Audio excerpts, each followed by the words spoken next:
uma ngabe uNkulunkulu akasilethanga la encabeni namathonga akithi, ngabe kwesinye isikhathi ngaba ngisekho mina mhlawumbe. Kusho ukuthi ukuza kwethu la kwakukubi ngampela, kwakukubi impela nje, nempilo yami beyifuneka kakhulu. Uba umprofeti akazange akhulekele nje umnotho, kodwa wakhulekela nempilo yami ngampela.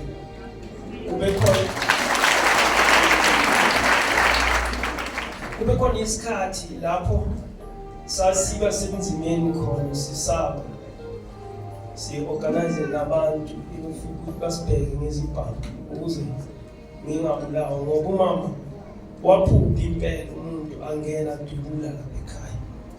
Uyayabona-ke yena, uyayabona amaphupho, izinto nazi zokwenzeka, umama uyazibona. So ngiyambonga kakhulu ubaba umprofeti ngokunginika leli thuba leli, kungasileli kuqala.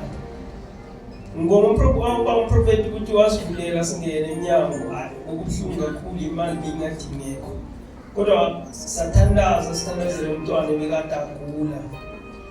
And then uba umprofeti wamthandazela, washo uba umprofeti ukuthi lo mntwana angeke aphole nasolo state night, kufanele ukuthi simphindisele kubo. Ngakhala kakhulu ngoba lo mfana bengomthanda kakhulu. Wafika kimi nomama singenabo laba abanye abantwana. Manje bese ngisibona nje ukuthi hayi, nami-ke ngiyitholile indodana ngalo mfana. Futhi leso sikhathi uba umprofeti asho njalo, ngezwe ubuhlungu kakhulu. Samhambisa lo mfana, agula, wayephambana ekhaya, wahamba lo mfana. And then uthe umfana nasahambile, sasala, saqhubeka njalo siza la encabeni kuba umprofeti. Uma ngithi besiza njalo kuba umprofeti, omunye ngeke understand ukuthi ngisho ukuthini. Ngisho ukuthi manje besifika la njalo uma sizile besiza ku-101 every time. Sonke isikhathi uma siza la besingena i-101, akuzange kube khona nalinye ilanga lapho safika khona sakhonza sahamba. Hayi ukuthi imali ibikhona elinye, kodwa ukushisekela kwenhliziyo ifune nje ukuthi izinto zipheleliswe kithi. uNkulunkulu muhle. uNkulunkulu uthi manje uyamthanda umuntu othembela kuye.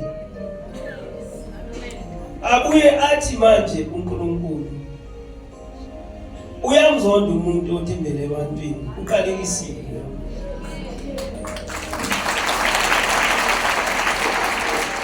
Thina-ke sithembela kuNkulunkulu nakuNkulunkulu baba umprofeti, ngoba ngaphambili sathembela kuNkulunkulu besishisa amakhandlela. Saqala ukushisa amakhandlela singakafiki la enqabeni, besiwashisa impela nje, khona nendawo la besishisela khona entabeni lapho, kodwa kungenzeki lutho. Mhlazana sifika la enqabeni sithola kushiswa amakhandlela, shiswa impepho, sithi khona manje sifike egcineni manje. uNkulunkulu-ke wenza izinto zakhe, wasindisa, saqhubeka singena i-101 every time. Abaningi bebabuza ukuthi nanamuhla ngizongena i-101 nanamuhla. Hey bakithi, nginibamba nje kancane la. I-101 iyasiza ngoba usondele eduze nomprofeti, akwazi ukubona nokuvimba le inkinga zakho onazo.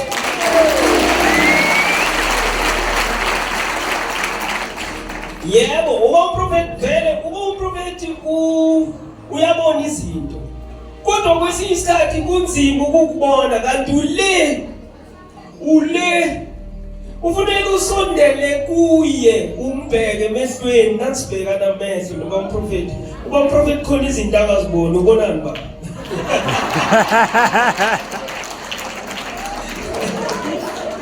Uba umprofeti khona izinto azibonayo uma akhuluma nawe.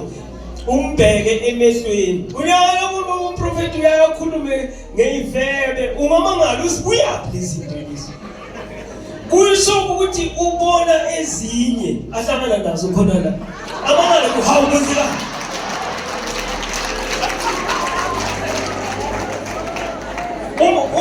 Umprofeti akakhulumi into ebhaliwe. Ukhuluma into yakamoya le ayibonayo emoyeni esingayiboni thina.